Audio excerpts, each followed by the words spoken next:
The Israelites, again, did what was offensive to the Lord, Ehud now being dead. And the Lord surrendered them to King Jabin of Canaan, who reigned in Hazor. The army commander was Sisera, whose base was Harosheth Goim. The Israelites cried out to the Lord, for he had 900 iron chariots, and he had oppressed Israel ruthlessly for 20 years. Deborah, wife of Lapidoth, was a prophetess. She led Israel at that time. She used to sit under the palm of Deborah between Ramah and Bethel in the hill country of Ephraim. And the Israelites would come to her for decisions. She summoned Barak, son of Abinoam of Kadesh in Naphtali, and said to him, "The Lord, the God of Israel, has commanded, go, march up to Mount Tabor, and take with you 10,000 men of Naphtali and Zebulun. And I will draw Sisera, Jabin's army commander, with his chariots and his troops toward you up to the Wadi Kishon, and I will deliver him into your hands." The grass withers, flower fades, but the word of the Lord lives forever. And this is the word of the Lord. All thanks be to God.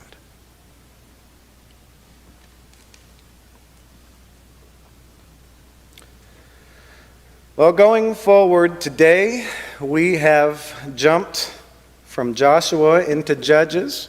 We are seeing once again that being faithful involves participating in the faith, not just sitting back and trying to let God do all the work. Last week in the passage with Joshua, Joshua urged them to make a choice, to choose either the God that was leading them all this way or the other gods that they might prefer.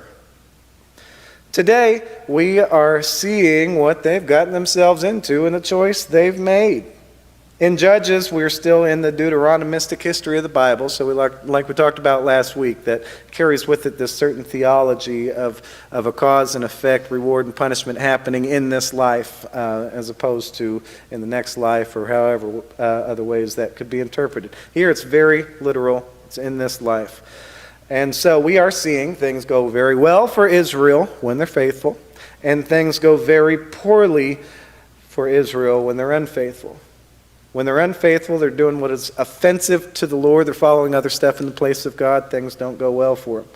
When they're being faithful, following God, and truly following God alone, things go well for them. They had to participate in their faith, very personal. And being faithful to God, being true to God, choosing God over the other things, this is like number one obligation as a person of faith. We are obligated, although we ought to be obliged to participate in our faith like that. Today we find Deborah and Barak participating in their faith. Deborah was serving as judge at the time. And Barak was another very important individual. He was an army commander. So he was actually another example of what a judge could be in the book of Judges. There's a couple different forms that they come in. After Joshua died, they didn't get another new Moses. They didn't get another new Joshua. They began the period of the judges. And this was this time where one person would be judge and have power for a few years, then the next person, and they would go periods in between without a judge in much control. And how well that judge did led to how well the people were going to do, then that led to how well they were going to be off in Israel. Whether they were going to be oppressed ruthlessly like we find them here, or whether they were going to be living pretty well. So Deborah and Barak, there were a couple different kind of judges. Deborah was a decision-maker kind of judge. She's like a judge that we think about when we use the word judge in today's world. And now Barak is another kind of potential judge because he's a military leader. That's the other kind of judge in the book of Judges. So it could be either that type of decision maker or like a military leader. And as we go into this story, it's a question of who is going to be the big hero of the story. Is it going to be Deborah? Is it going to be Barak? Who's it going to be? And whatever certain judge sits at the top seat for however many years, some judges are better, some judges are worse. Some judges are able to lead the people in being faithful, as Moses and Joshua did, while some will get them a whole heap of trouble. The last big judge was a really good judge named Ehud. And Ehud died about 20 years before this. So after Ehud died, then the Israelites did what was offensive to the Lord. They turned to these other gods, and then things went really, really bad for them. That's why they were overtaken by the other army, and they were oppressed ruthlessly for 20 years.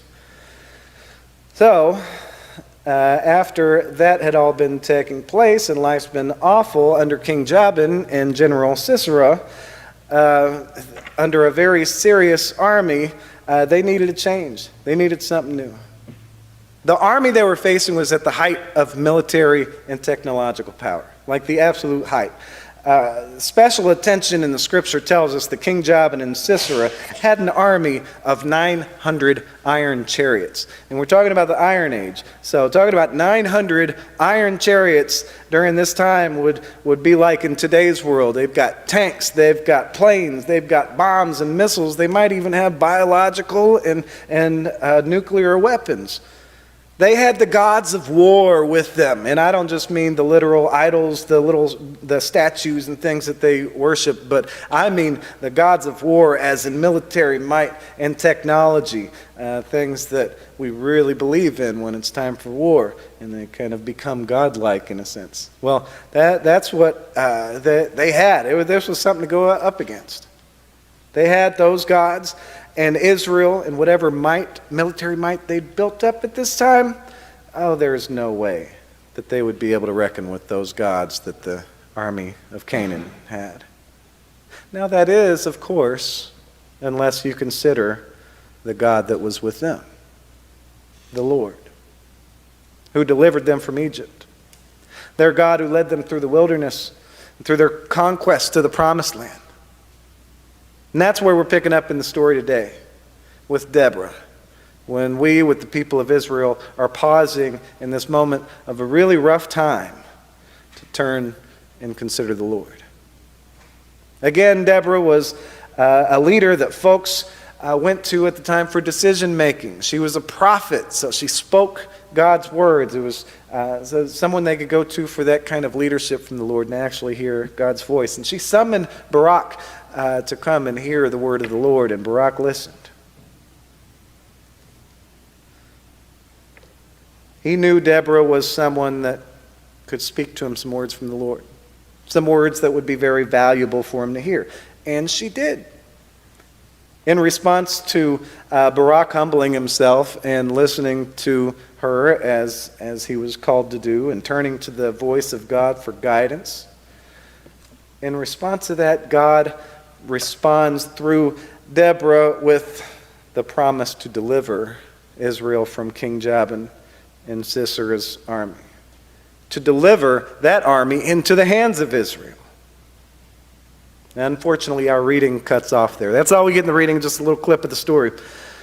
I highly encourage you to go back and read the rest of this chapter, but in short, Barak accepts God's promise from Deborah. Now, he accepts it, that God will go with him, but that's not all. Like, he wants Deborah to also go with him. And he makes Deborah promise to go with him to face those dreaded 900 iron chariots. She goes with them, the Israelite army. They find success. They spin the Canaanite army into disarray. And that sends Sisera, the opposing general, off fleeing for his life. And he flees to a tent of a friend of his, Jael, the Kenite, and tries to spare his own life. And that's where we find another unlikely hero in this story, who is Jael. Jael is a woman who we can tell by that she's a Kenite that, one, she is related to iron workers. So she is from a family of iron workers in a nation that had 900 iron chariots. So this was important to the political process. And we know also from the story she was a personal friend of Sisera. But we also know that because she was a Kenite, she was a relative of Moses' in-laws. So there's a connection to the people of Israel in Jael. Well, it turns out that Jael turns to be faithful to the Lord, the God of Israel, over her friend Sisera. She becomes the woman who eventually seals the deal. Deborah and Barak had to go together. The Lord would deliver the army, but the credit wouldn't go to Barak. The credit would go to a woman. And that woman ends up being Jael, who has the final say in what happens to Sisera. The faithful characters of this ancient story are all three. There's no Moses or a Joshua. This presence comes in the form of three people: Deborah, Barak, and Jael. Three different people brought leadership that the Israelites needed to get, and that the Israelites used to get from Joshua alone, used to get from Moses alone. Deborah brought in that listening to the Lord's voice and going where God says to go, doing what God says to do, hearing the voice of God and doing accordingly. Now, Barak brought in leadership of standing before an army of people and being able to lead as a military general, calling the shots. And then Jael comes in as the one behind the scenes who comes in and cements the deal that God made with them to give them victory for being faithful. God received what God needed from them: faithfulness and leadership coming in the form of three people. And God responded in those ways, working through those three people and many, many others. Now, all three of these leaders generally wanted what was good and right by God, and they wanted what was good and right for the people. And it's kind of a common link for them. And that's what made their partnership work from across very different walks of life. Now, just this example of humbling ourselves and listening to the Lord's guidance, especially in a trying time like they were in, is a very important example for us. And there's this example that Barak shows in a verse that we didn't read in verse 8. Barak says to Deborah when he refuses to go without her, he says, "I will not go forward without you." Just seeing the presence of God in Deborah, he says, "I will not go forward without you." And that is a good example for us in our posture that maybe we ought to have toward God. I will not go forward another day without you. That's how much your presence means to me. But Barak knew what it meant to have Deborah on his side, a faithful servant of God. It meant having the presence of God with him, even though the presence of God would have been with him either way, after having gone to her. In essence, what he was saying to Deborah was, I will not go into battle against these guys with 900 chariots without God's presence with us for sure. But with God, I'll face the impossible. So Deborah obliged him. She wasn't obligated to. She didn't have to. Like I said, God would have gone with him anyway. He already got that promise. But she obliged him, and she went with him anyway. Yet, they were all in it together. Barak already showed plenty enough that his turning to God was sincere. And what Barak discovered for himself throughout this whole ordeal was how God's presence would show up and function through multiple people in ways that are just beyond our understanding of how God can work. And God showing up and working through multiple people depends on our depending on each other, sharing responsibility. First, the responsibility to participate in our faithfulness to God, to put the other gods away and worship God alone. Second, that participating in our faithfulness necessarily involves us working together. To refuse to go forward without God is to refuse to go forward in this life without being fully faithful to God and without showing it by humbling ourselves and working together. Now, Barak, he was yearning for more than just a military victory. He was yearning for what was right to become reality. He was yearning for that give and take with God. He was yearning for God's presence and for that participation in the stuff that God does. That mutual relationship with God, where God basically says, okay, now you do something. You get off your tail and do something, and I'll do something. Don't just expect me to do everything. If you want me to be at work in your life, in your business with you, then you have to show faithfulness. You got to put money where your mouth is by working together with your fellow human beings. And if you can't do that, then there's nothing to convince me that you're serious.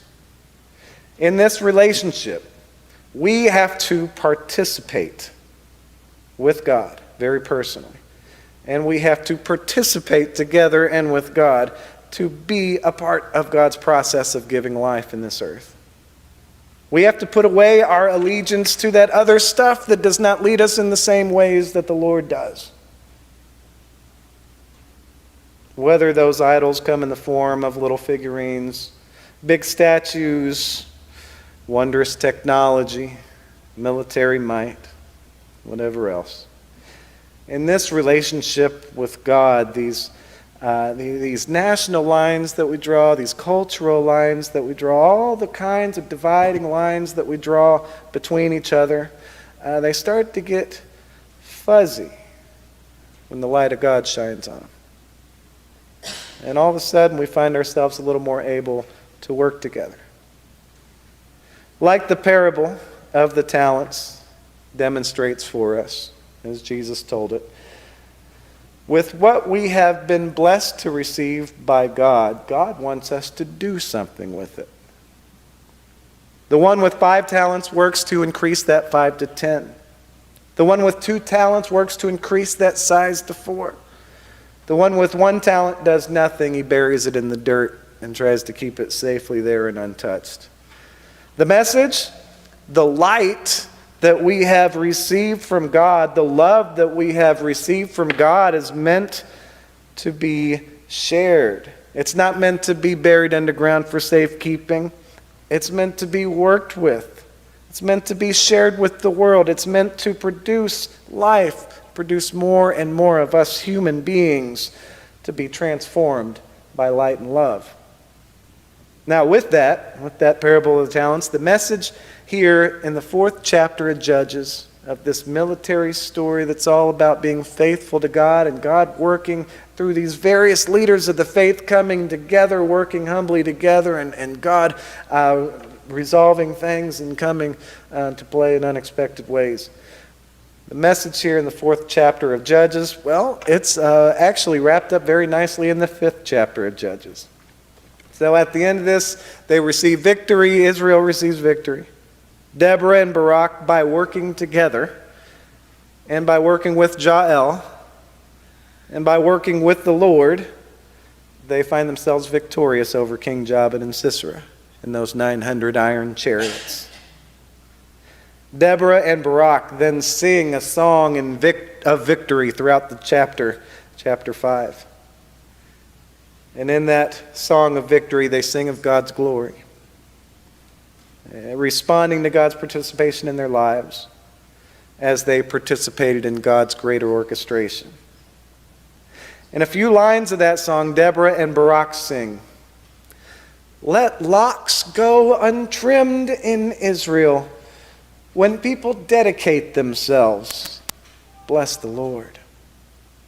Then was the remnant made victor over the mighty. March on, my soul, with courage."